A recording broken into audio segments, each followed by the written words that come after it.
প্রিয় প্রবাসী ভাই বন্ধুরা, যারা যারা নতুন প্লান্টেশন সেক্টরে আসার জন্য মেডিকেল করছেন, কলিং বেশি ইস্যু হয়েছে, তাদের জন্য আজকে ভিডিওটা খুবই গুরুত্বপূর্ণ। আজকের এই ভিডিওতে আমি আলোচনা করবো যে প্লান্টেশন সেক্টরের মেয়াদ বাড়ানো হয়েছে কিনা। নতুন করে একটা শব্দ সবার মাঝে ছড়াইতেছে যে এক্সটেনশন ভিসা চালু হবে। তো এক্সটেনশন ভিসাটা কি, আর এই এক্সটেনশন ভিসাতে কে কে যেতে পারবেন, নতুন কর্মীরা যেতে পারবেন কিনা, কিংবা পুরাতন কর্মীর মধ্যে কারা কারা যেতে পারবেন, এই সম্পূর্ণ বিষয় নিয়ে আজকে ভিডিওটা। যারা যারা প্রথম আমার ভিডিওটা দেখতেছেন, আপনাদের কাছে অনুরোধ রইল চ্যানেলটা অবশ্যই সাবস্ক্রাইব করে রাখবেন। মালয়েশিয়ার সকল প্রকার আপডেট, সকল ধরনের তথ্যবহুল ভিডিও আমি এই চ্যানেলে দিয়ে থাকি। চলুন ভিডিওটা শুরু করি। মালয়েশিয়াতে প্লান্টেশন সেক্টরে কলিং ভিসা চালু ছিল, যেটার মেয়াদ শেষ হয়েছে 31শে মার্চ।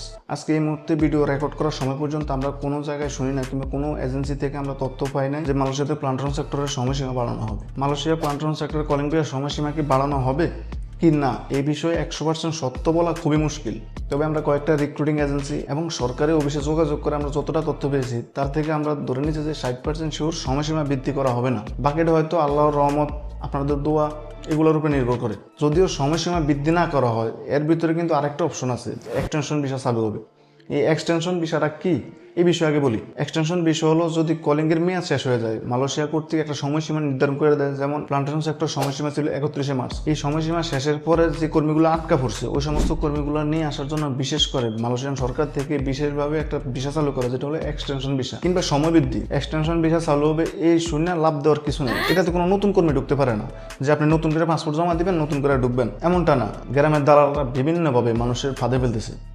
তারা বলতেছে যে নতুন করে এক্সটেনশন ভিসা চালু হবে, এই বিষয়তে নতুন পাসপোর্ট জমা দেন, আমরা আপনার থেকে মালয়েশিয়া পাঠাবো। এটা কোনোভাবে সম্ভব না, এগুলো সব ফাঁদ। এক্সটেনশন ভিসাটা হলো যে 31শে মার্চ যে সময়সীমা ছিল প্লান্টেশন সেক্টরে ঢোকার জন্য, এই সময়ের মধ্যে যারা মালয়েশিয়া আসতে পারেন নাই, যেমন অনেকেরই কলিং হয়েছে, এই বিষয়ে ইস্যু হয়েছে, কোম্পানির ডিমান্ড লেটার আছে, এই সমস্ত কর্মীদের জন্য, এই সমস্ত কর্মীকে মালয়েশিয়া নিয়ে আসার জন্য মালয়েশিয়ান সরকার থেকে এক্সটেনশন কিংবা বিশেষভাবে সময় বৃদ্ধির ঘোষণা দেওয়া হয়। এটাই হলো এক্সটেনশন। একটা দুঃখের খবর হলো যে যদি সময় বৃদ্ধি না করা হয়, যাদের কলিং হয়েছে কিংবা কলিং এর পরবর্তী ধাপগুলো পার করছে, শুধুমাত্র তারাই মালয়েশিয়া ঢুকতে পারবে। যে কোম্পানিগুলোর নিয়োগ অনুমতি পাইছে, ডিমান্ড লেটার আছে, ওই সমস্ত কোম্পানির কর্মীরাই এই এক্সটেনশন ভিসার সুযোগ পাবে। এর ব্যতীত যেমন ইন্স্যুরেন্স হয়েছে, মেডিকেল করছেন, এই সমস্ত কর্মীরা এক্সটেনশন ভিসার সুযোগ পাবেন না।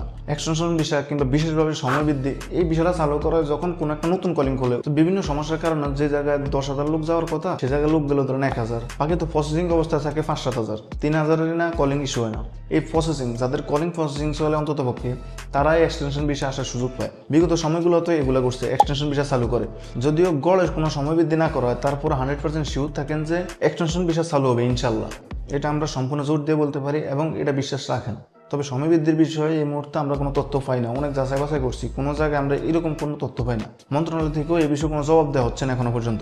যারা যারা টাকা জমা দিয়েছেন, এখনো পর্যন্ত কলিং ইস্যু হয় না। যদি পারেন এখনই টাকাটা উসুল করে নেন, হয়তো পরবর্তীতে সময় পাবেন না। সময় বৃদ্ধির অপেক্ষা কিংবা মালয়েশিয়া ঢুকার অপেক্ষা না করে আপনি দ্রুত আপনার দালালের কাছ থেকে টাকাগুলো সংগ্রহ করে নেন। যদিও কথাটা বলতে গিয়েও আমার কাছে খারাপ লাগে, তবে সত্যিটা তো মেনে নিতে হবে। শুধুমাত্র কলিং ভিসা যাদের হয়েছে তারা ওয়েট করতে পারেন, কিংবা যাদের কলিং ভিসার জন্য যে ফিসটা লাগে, যে আবেদনটা করতে হয়, ওই আবেদনটা অলরেডি মালয়েশিয়া থেকে করা হয়েছে, তারা অপেক্ষা করতে পারেন। মালয়েশিয়া তো ট্রাই করছেন, হয় না, আপনার কপালের সমস্যা না হলে আল্লাহর হুকুম নাই।